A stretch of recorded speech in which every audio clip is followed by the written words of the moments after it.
¿Qué tal? Buenos días. El día de hoy voy a platicarles cómo se define la integral de Riemann utilizando las sumas de Darboux, que es un método que me parece es más eh, directo para obtener la definición de integral y que se puede usar como base para definir otras integrales. Entonces vamos a comenzar. El ingrediente principal para definir la integral de Riemann es tener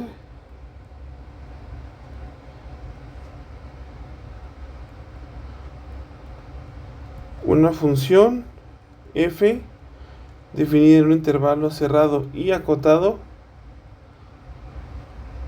tal que f es acotada. Ese es el principal ingrediente.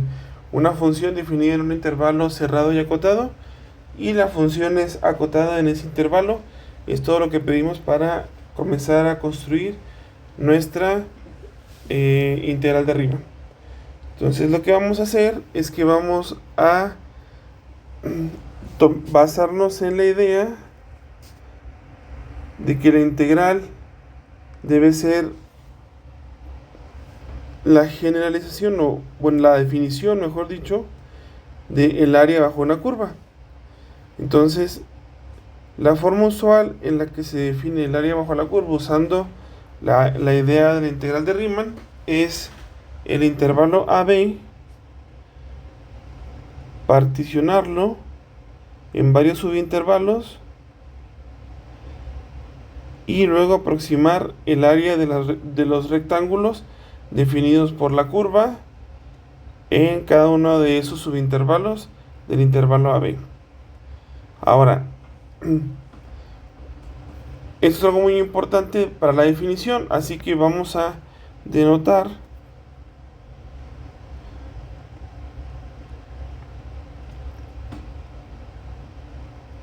con esta P caligráfica al conjunto de todos los subconjuntos finitos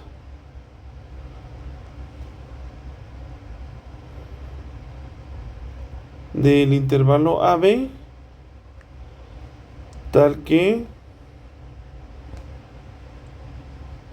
contienen a A y a B. Esa es la condición que vamos a tener. Esta colección de particiones, bueno, así le podemos llamar, porque a cada elemento de P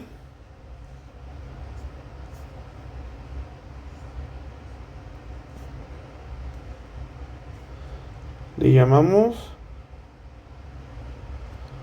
una partición de el intervalo AB. Ok, entonces la forma en la que vamos a trabajar con las particiones va a ser de una forma muy específica, así que vamos a introducir un poco de notación. Vamos a suponer que si P es una partición del intervalo AB y P es de la forma T0, T1, así hasta Tn, vamos a considerar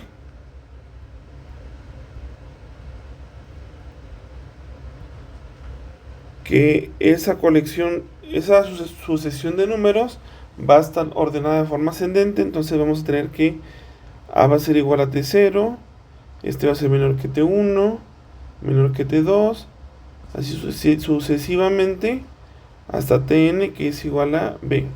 Entonces siempre que hablemos de una partición y de sus elementos, vamos a considerar ya de entrada que están ordenados de forma ascendente. Entonces, esa es la primera definición que necesitamos. La segunda es algo que ya se conoce bien de análisis.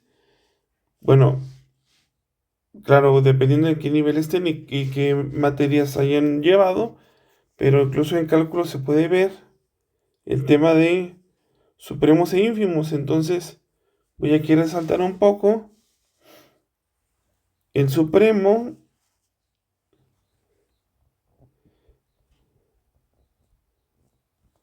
de un conjunto es la mínima cota superior, mientras que el ínfimo de un conjunto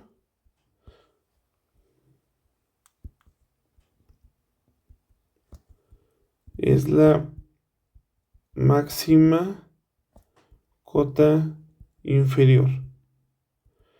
Y el axioma del supremo nos dice que si A es acotado superiormente, entonces el supremo de A existe. Y tenemos un resultado similar. Este de aquí es el axioma del supremo. Y con el axioma del supremo podemos demostrar que si A es acotado inferiormente, entonces el ínfimo de A existe. Y usamos esta notación sub para supremo, inf para ínfimo. Es la forma en la que vamos a estar mencionándolo. Y de hecho lo importante que hacíamos mención al principio de esta construcción era precisamente que la función f era acotada. Entonces lo que vamos a hacer ahora es que vamos a construir los rectángulos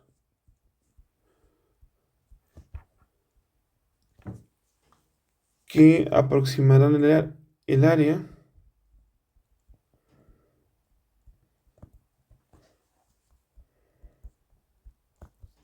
bajo nuestra integral.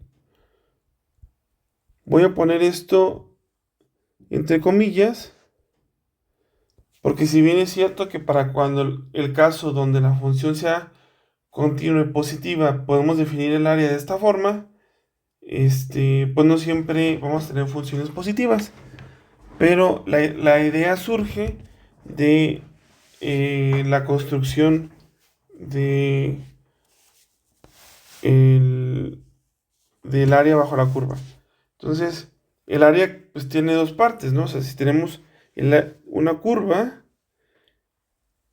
y tenemos un intervalo, entonces podemos definir dos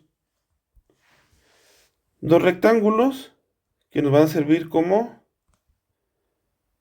base. Uno que tome lo mínimo, o sea, el ínfimo en este caso de la función en el intervalo, y otro que tome el supremo del valor en el intervalo. Sí, eso es precisamente lo que vamos a hacer con la construcción de sumas superiores y sumas inferiores. Entonces, vamos a considerar una partición P. Sabemos que la partición P pues tiene forma T0, así hasta Tn. Es una colección finita de elementos en el intervalo AB. Y dada esta partición definimos mi minúscula como el ínfimo de f de x, tal que x se encuentra entre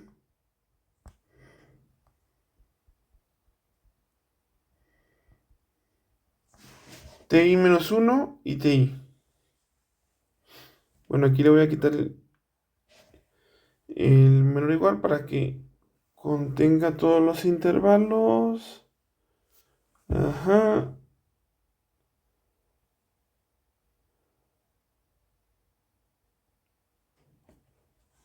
No, si conviene hacerlo con el menor o igual.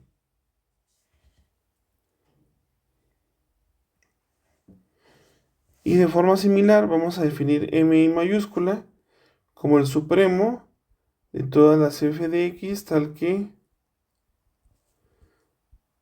x está entre ti menos 1 y ti. Ahora, ¿qué nos garantiza que ambas, tanto mi minúscula como mi mayúscula, existan? Pues esto está garantizado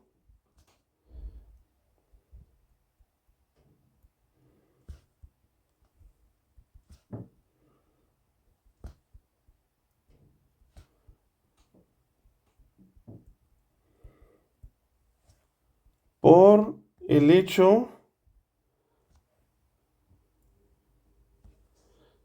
que la función es acotada. Entonces es un detalle que no nos vamos a poder librar de él. Para poder definir nuestras sumas superiores e inferiores, necesitamos forzosamente, es algo necesario, que la función sea acotada en el intervalo. Entonces en cada uno de estos subintervalos vamos a definir la suma, el mínimo, bueno, el ínfimo y el supremo. Ahora sí, vamos a adentrarnos en lo que se conoce como sumas de Darboux. Entonces, vamos a definir. Ya tenemos dos ingredientes. Una partición del intervalo y los máximos y los supremos y los ínfimos de la función en cada uno de los subintervalos. Entonces, ahora lo que necesitamos hacer es aproximar el área. Entonces, definimos las sumas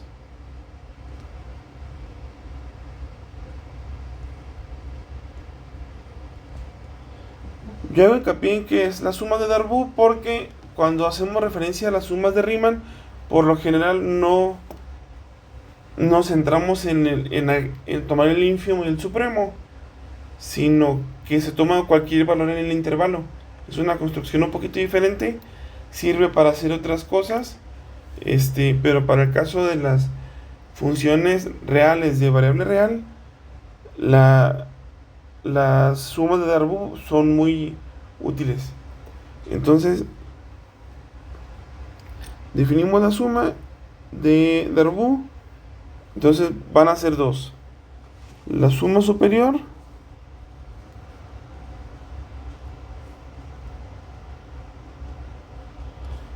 que vamos a anotarla por U, F que es la función que tiene la información y P que es una partición, y esta va a ser definida como la suma desde i igual a 1 hasta n de mi por ti menos 1.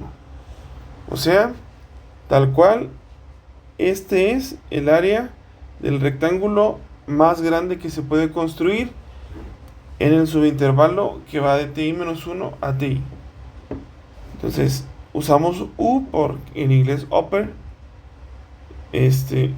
Y bueno, aquí tenemos que especificar que P es una partición de nuestro intervalo.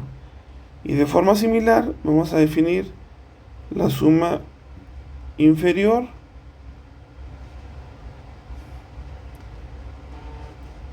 como L de FP. En este caso van a ser las sumas igual de 1 hasta n, pero de m minúscula de ti por ti menos 1. Entonces este es el rectángulo más pequeño que podemos inscribir en la región acotada por la curva que define f de x. ¿Ok? Entonces, Estas dos sumas nos van a servir para definir la integral, pero para ello hay que demostrar un par de cosas eh, importantes acerca de estas dos. Entonces vamos a ver primero un lema. Vamos a ver que si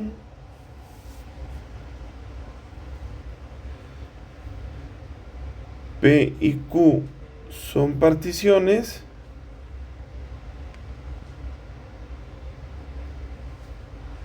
y P está contenido en Q,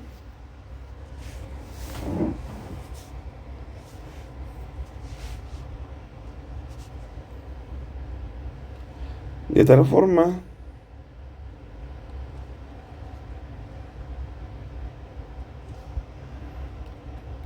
que la diferencia de Q y P consiste solo en un único punto. Si solo difieren en un punto, entonces la suma superior decrece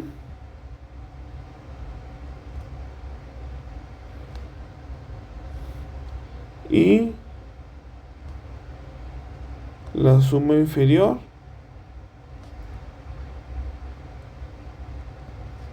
crece. Entonces, para demostrar este lema,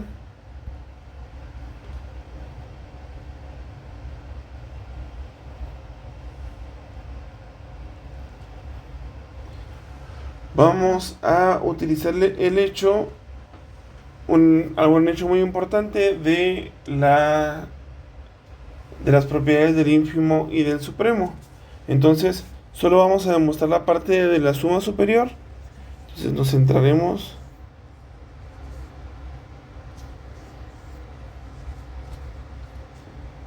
en la suma superior y vamos a escribir P igual con la notación usual, T0 que corresponde al valor de A, T1 hasta Tn, y Q, como solo difiere en un valor de P, pues igual va a tener T0,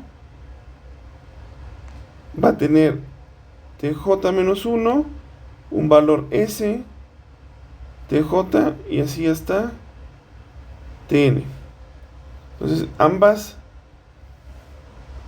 particiones solo difieren en que Q tiene un elemento S extra entre TJ menos 1 y TJ. Esa es la principal diferencia. Entonces vamos a construir las sumas de Darboux superiores de ambas particiones. Entonces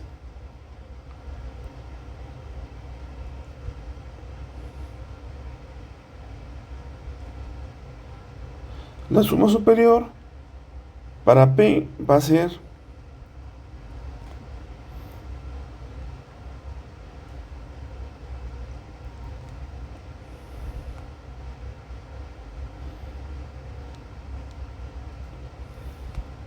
vamos a tener la suma desde I igual a 1 hasta J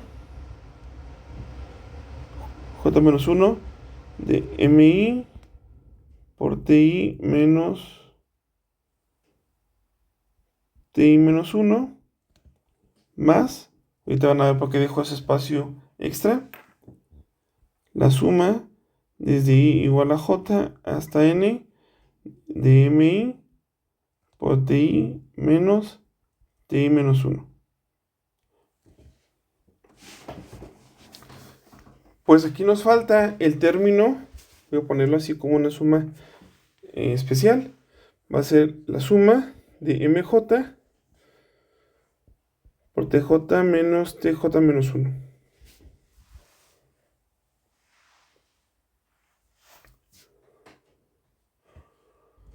Entonces en este caso me faltó poner aquí un J más 1 para que quede de esta forma. Esta es la suma superior para la partición P. Ahora para la partición Q vamos a tener igual la suma desde i igual a 1 hasta j menos 1 de mi ti menos ti menos 1 más la suma desde i igual a j más 1 hasta n de mi por ti menos 1. Pero ahora el intervalo de que va de tj a tj más 1 está dividido en dos partes. Vamos a tener un mj'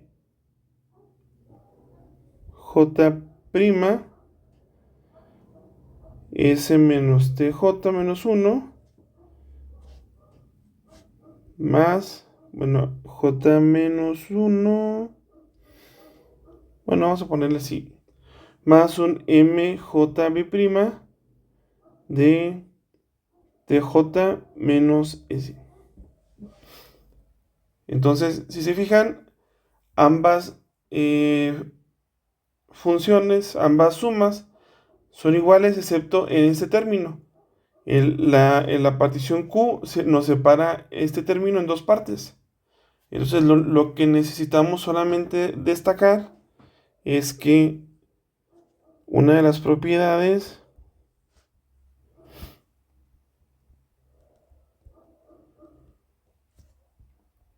del supremo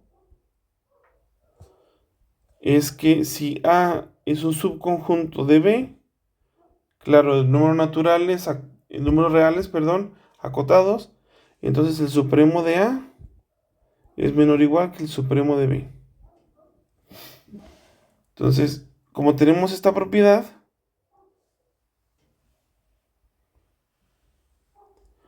podemos concluir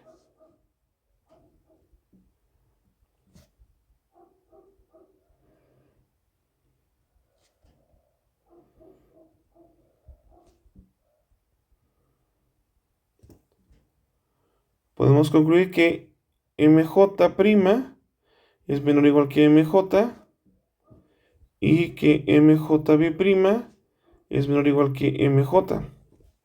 Sí, porque el mj' está tomando los supremos del intervalo tj menos 1 hasta s, mientras que mj es el supremo en todo el intervalo desde tj menos 1 hasta tj. Entonces, en ese sentido, pues siempre son menores. Y por lo tanto,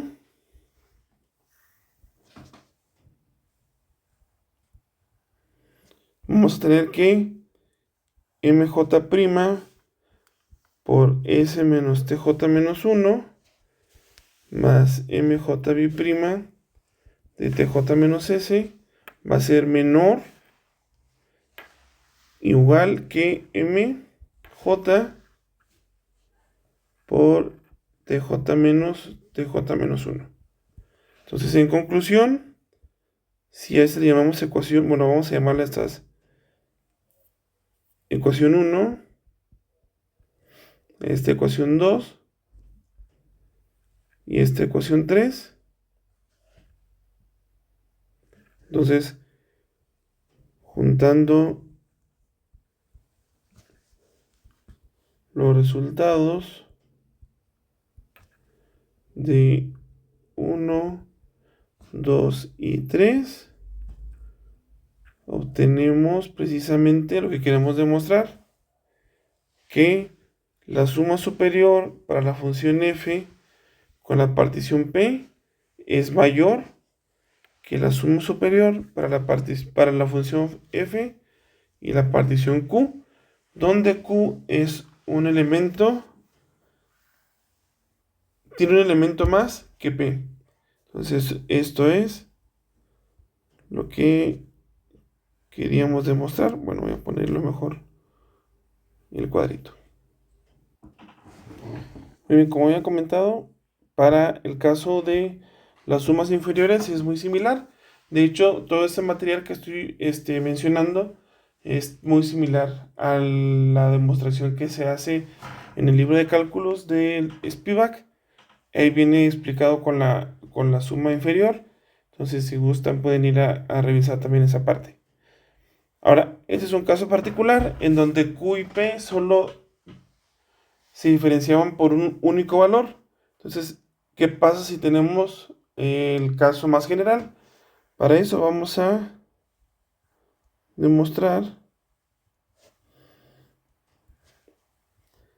que si f es una función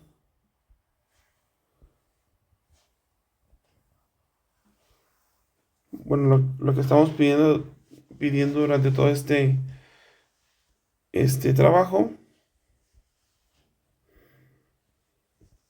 y P, bueno, primero voy a poner que P, Q son particiones, tal que P es un subconjunto de Q, entonces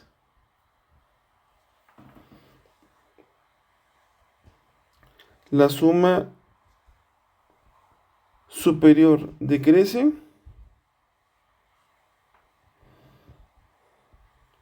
mientras que la suma inferior crece. Bueno, técnicamente no crece y decrece, más bien.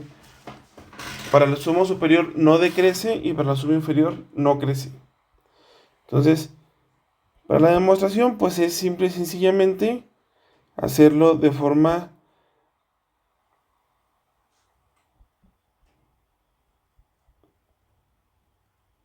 más bien construir de forma ordenada una serie de particiones que nos permitan aplicar el lema 1 de forma consecutiva. Entonces, vamos a denotar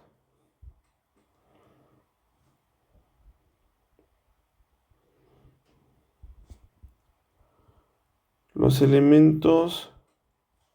Bueno, escribirlo directamente. Vamos a denotar P con los elementos T0, T1, si está Tn. Y Q lo vamos a denotar con los elementos U0, U1, así, hasta UM vamos a llamarlo a P y N vamos a llamarlo a Q. Entonces, lo que sabemos es que P está contenido en Q. Entonces, lo que vamos a hacer es que vamos a construir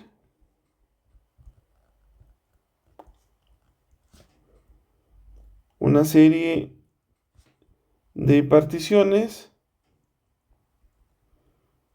Vamos a escribir primero P0, que va a ser P unión U0. Y esto pues es exactamente P. Porque sabemos que T0 y U0, por la forma en la que tenemos definido nosotros nuestras particiones, siempre corresponden a A, o sea, al extremo izquierdo del intervalo.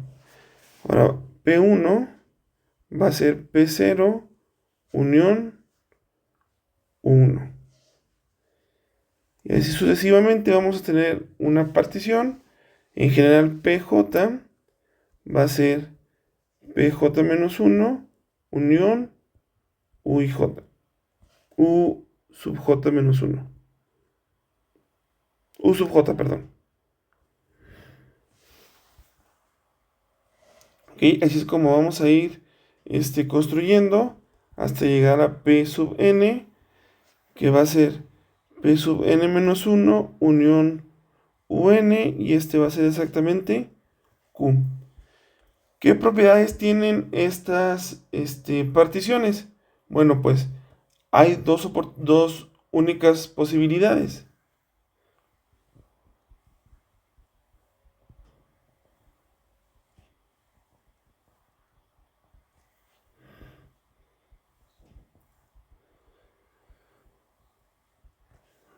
Una primera posibilidad es que U sub J pertenezca a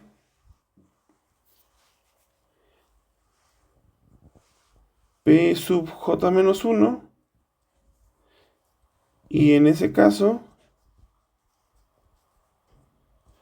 las sumas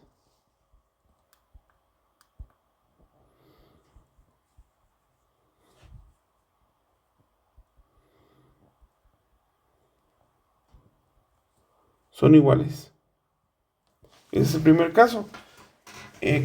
Esto pasa precisamente si UJ pertenece a P, porque en ese caso ya está en la partición desde P0. Y el segundo caso es que UJ no pertenezca a PJ-1, y en ese caso PJ-1 y PJ difieren solo por U sub J. Entonces, aplicando el lema 1,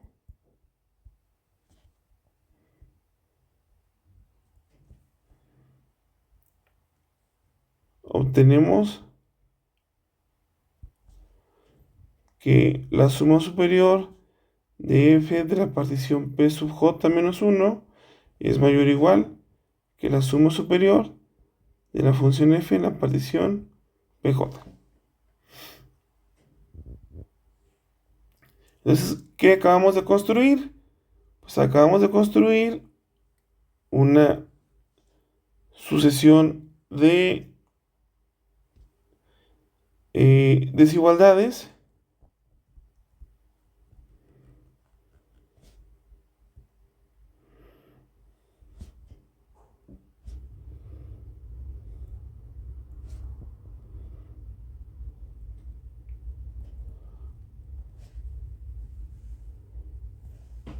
donde U de P de F, perdón, la partición P es mayor o igual que la suma superior de la función f de la partición 1, es mayor o igual, que así sucesivamente hasta la suma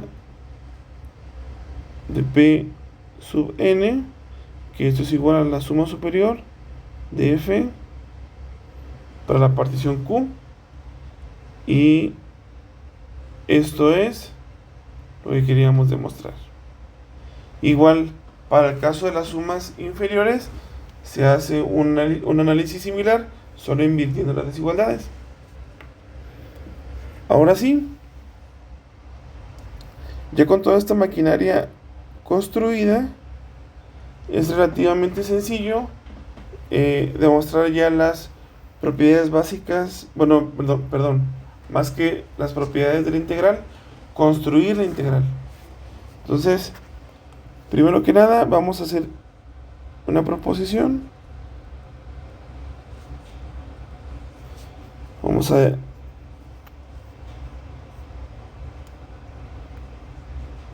ver que para todo PQ partición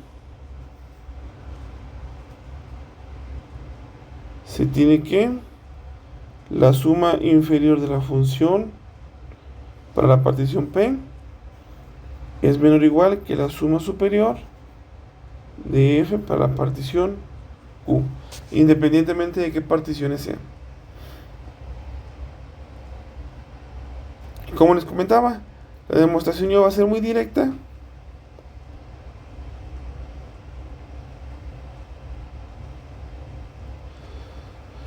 Porque tenemos que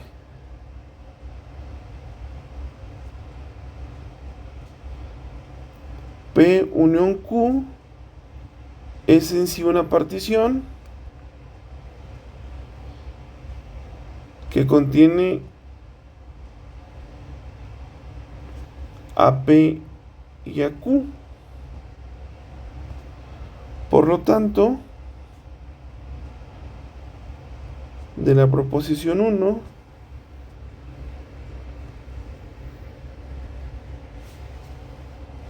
tenemos la siguiente cadena de desigualdades. LFP va a ser mayor o igual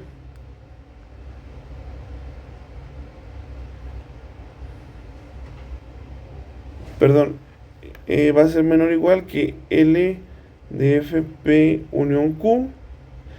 Este es menor o igual que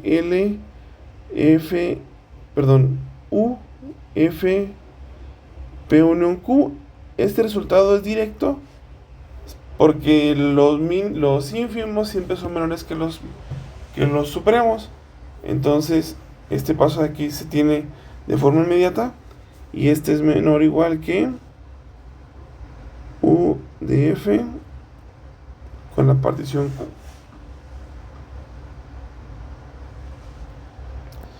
Entonces con esto concluimos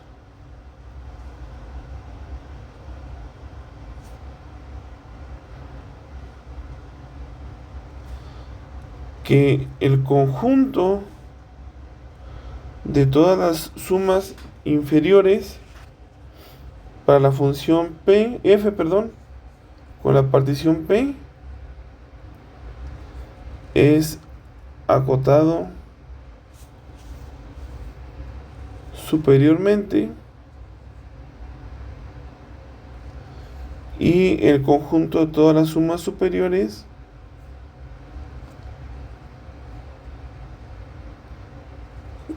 moviéndonos en las particiones del intervalo AB es acotada inferiormente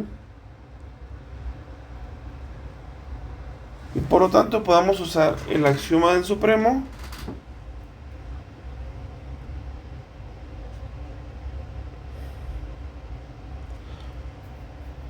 para definir la integral superior de la función f como el ínfimo de todas las sumas superiores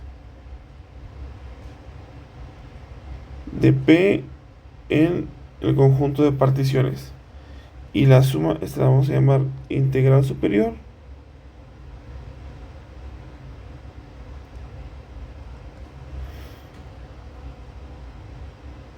Mientras que la integral inferior va a ser el supremo de todas las sumas inferiores recorriendo todas las posibles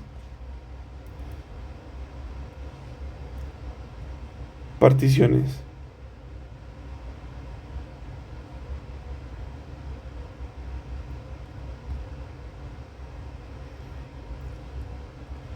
Y ahora sí viene lo bueno. Decimos que la función acotada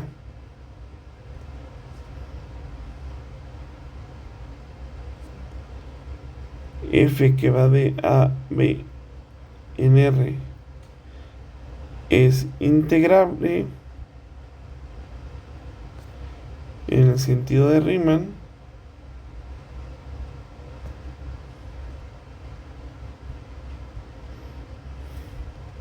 si por definición la integral superior y la integral inferior coinciden.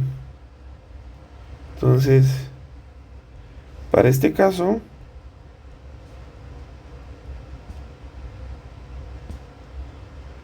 se define la integral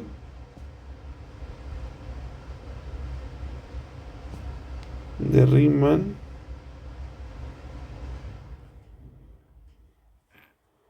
de f en el intervalo AB como cualquiera de las dos integrales, ya sea la integral superior o la integral inferior. Y con esto concluimos nuestra definición de la integral de Riemann a partir de las sumas de Darboux. Hasta luego.